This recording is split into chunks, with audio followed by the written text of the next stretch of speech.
আকাংক্ষা শইকীয়া আচলতে আমাৰ সাপেক্ষাতি সম্পদ আছিল। যথেষ্ট মেধা সম্পন্ন এগৰাকী ছাত্ৰী আছিল আৰু তাই সংগীত, কলা, সাহিত্য, আকস্মিক বক্তৃতা প্ৰতিযোগিতা যথেষ্ট প্ৰতিভাসম্পন্ন এগৰাকী ছাত্ৰী আছিল। আমি তাইৰ মৃত্যু যথেষ্ট মৰ্মাহত হৈছোঁ আৰু যি ধৰণে ঘটনাটো সংঘটিত হৈছে আমাৰ সন্দেহ হয় এই এটা যেন পৰিকল্পিত কিবা এটা হত্যাকাণ্ড নিচিনাকৈ অনুভৱ হৈছে। যি কি নহওক আইনে নিজৰ পথ ল'ব আৰু এইটো বিচাৰ কৰিব। পুলিচ প্ৰশাসন আছে। আমি বিচাৰোঁ যে ড্ৰাইভাৰজনক সোনকালে বিচাৰি উলিয়াই যথাযোগ্য শাস্তি প্ৰদান কৰিব লাগে। আমি সেই বুলিয়ে ভাবিছোঁ স্থানীয় এজন ব্যক্তি হিচাপে। এইটো আমি এতিয়াও যিটো ঘটনা ঘটিলে অতি দুৰ্ভাগ্যজনক ঘটনা, আকাংক্ষা যে আমাৰ মাজত নাই সেই কথাটো আচলতে আমি মানি ল'বই পৰা নাই। মই আচলতে মোৰ বন্ধু ছোৱালী আৰু মই একেবাৰে সৰু কেঁচুৱাৰ পৰা পাইছোঁ ক'লা বুকুচালৈ ডাঙৰ দীঘল কৰা আৰু পঢ়া শুনাৰ ক্ষেত্ৰতো তাই খুব ভাল মেধাৱী ছাত্ৰী আছিলে আৰু প্ৰতিটো বিষয়তে তাই পাৰদৰ্শী আছিল। নাচ, গান, কবিতা, আবৃত্তি, চিত্ৰশিল্প, নাটক সকলো ক্ষেত্ৰতে তাই লিখা মেলাকে আদি কৰি সাহিত্য চৰ্চাকে আদি কৰি সকলো ক্ষেত্ৰতে তাই আগৰণুৱা আছিলে আৰু আমাৰ এটি সম্পদ আজি আমাৰ মাজৰ পৰা হেৰাই গৈছে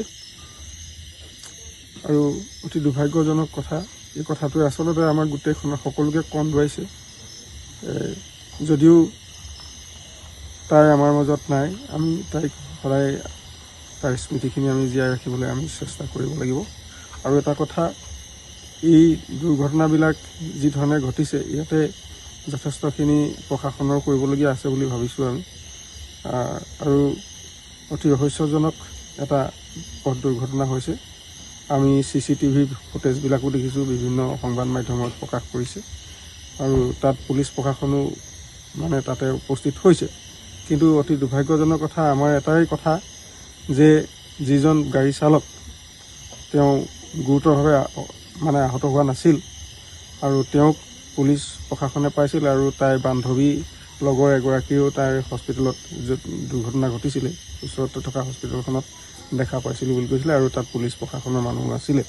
কিন্তু আমি এটা কথাই আমি অনুৰোধ জনাব বিচাৰোঁ, পুলিচ প্ৰশাসনে যদি সেইখিনি ব্যৱস্থা সোনকালে লওক।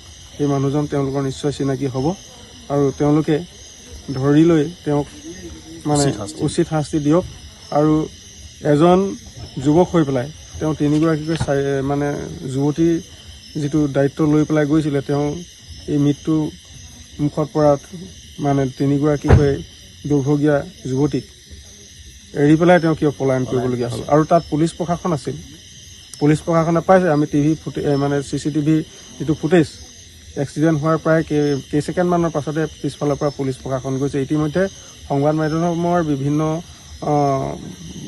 দিশৰ পৰা এইটো আলোচনা হৈ আছে, এটা চৰ্চা হৈ আছে যে পুলিচ প্ৰশাসনৰ ইয়াত কিবা এটা হেমাহি আছে নেকি। যদি গাড়ীখন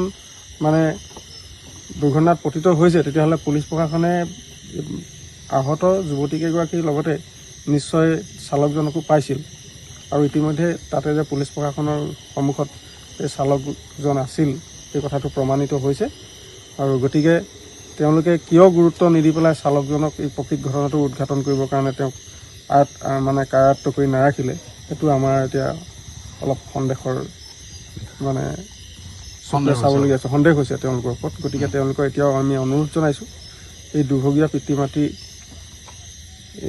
দুয়োকে আৰু আমাৰ সকলোকে তাই যাতে এইটো কি কাৰণত এনেধৰণৰ এটা অতি শোকাবহ ঘটনা, তিনিটাকৈ জীৱন এজন ড্ৰাইভাৰৰ গাফিলতিৰে হওক বা কি কাৰণে হ'ল এই কথাখিনি কিন্তু পুলিচ প্ৰশাসনে এই ড্ৰাইভাৰজনক সোনকালে আটক কৰি পেলাই বা তেওঁক সোধ পোছ কৰি ৰাজহুৱা কৰিলে আমি সুখী হ'ম।